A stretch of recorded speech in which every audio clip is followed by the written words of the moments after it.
Hello दोस्तों, मेरा नाम समीर है और आप सभी का स्वागत है हमारे अपने चैनल एडवोकेट समीर चौधरी में। इस चैनल पर हम आपके लिए लाते रहेंगे भारतीय कानून से संबंधित कुछ ऐसी बातें जिन्हें जानकर आप हैरान हो जाएंगे। इसलिए आगे बढ़ने से पहले आपसे निवेदन है कि अभी तक अगर आपने चैनल को सब्सक्राइब नहीं किया है तो कर लीजिए ताकि हमारे आने वाले वीडियोज़ की नोटिफिकेशन आपको मिलती रहे। तो अब चलते हैं वीडियो की तरफ। इस वीडियो में हम आपको बताने जा रहे हैं आसान भाषा में तलाक लेने के ऐसे 10 आधार जिसकी सहायता से आप अपने जीवन साथी के साथ तलाक ले सकते हैं। तो चलिए शुरू करते हैं। हमारा पहला आधार है जारता।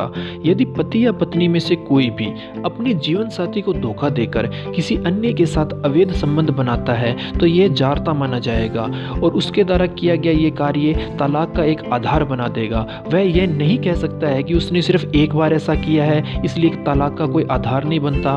उसके द्वारा एक बार भी ऐसा किए जाने पर आप उसको तलाक दे सकते हैं। हमारा दूसरा आधार है क्रूरता। पहले ये जान लेते हैं कि क्रूरता होती क्या है। ये 2 प्रकार की होती है, शारीरिक और मानसिक। शारीरिक क्रूरता के उदाहरण हैं पत्नी को मारना, पीटना, उसके शरीर को किसी प्रकार की हानि पहुंचाना। वह मस्तिष्क क्रूरता में पत्नी को कहना कि वो अपने पिता के घर से दहेज लेकर आए, उस पर किसी तरह का मानसिक दबाव डालना, ये सब क्रूरता है और ये तलाक का एक अच्छा आधार माना जाता है। पर पति पत्नी की छोटी मोटी रोजमर्रा की नोकझोंक, लड़ाई, उसमें को क्रूरता के अंदर नहीं शामिल किया जाता। हमारा तीसरा आधार है अभित्याग। अभित्याग का मतलब होता है यदि पति या पत्नी में से कोई भी बिना किसी उचित कारण के अपने पार्टनर से 2 साल तक अलग रहता है तो इस आधार पर भी तलाक मांगा जा सकता है। लेकिन मैं आपको ये बता देता हूँ कि अगर पति या पत्नी में से जो अलग रहता है और वो ये बता देता है कि भाई मैं इस कारण से, या फिर कोई उचित कारण दे देता है कि मैं इस वजह से अलग रह रहा था और कोर्ट उस बात से सहमत हो जाता है तो ये तलाक का आधार उत्पन्न नहीं करेगा।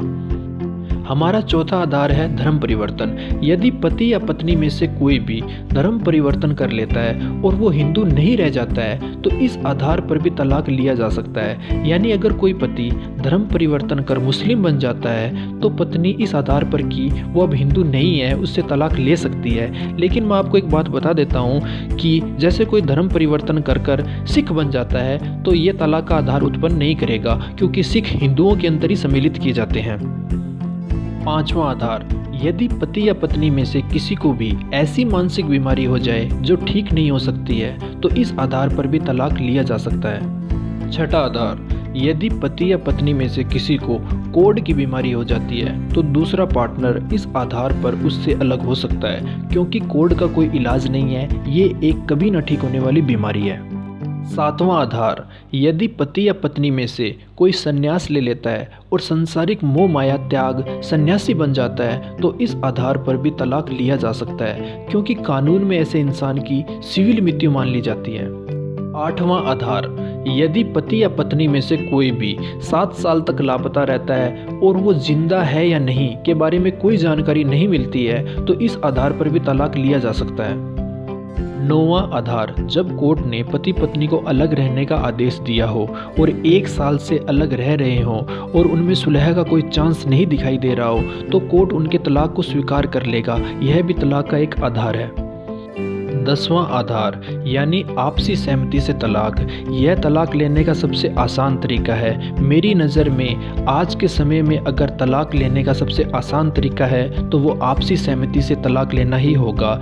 इसके बारे में हम आपको आने वाले वीडियोज़ में डिटेल से बताएंगे कि आपसी सहमति से तलाक कैसे लिया जा सकता है। उम्मीद है आपको ये वीडियो पसंद आई होगी। अगर आपको ये वीडियो पसंद आई है तो इस वीडियो को लाइक करिए, अपने दोस्तों के साथ शेयर करिए और चैनल को सब्सक्राइब करना मत भूलिए। हम आपसे मिलते हैं फिर किसी ऐसे ही वीडियो के साथ। तब तक के लिए जय हिंद, जय भारत।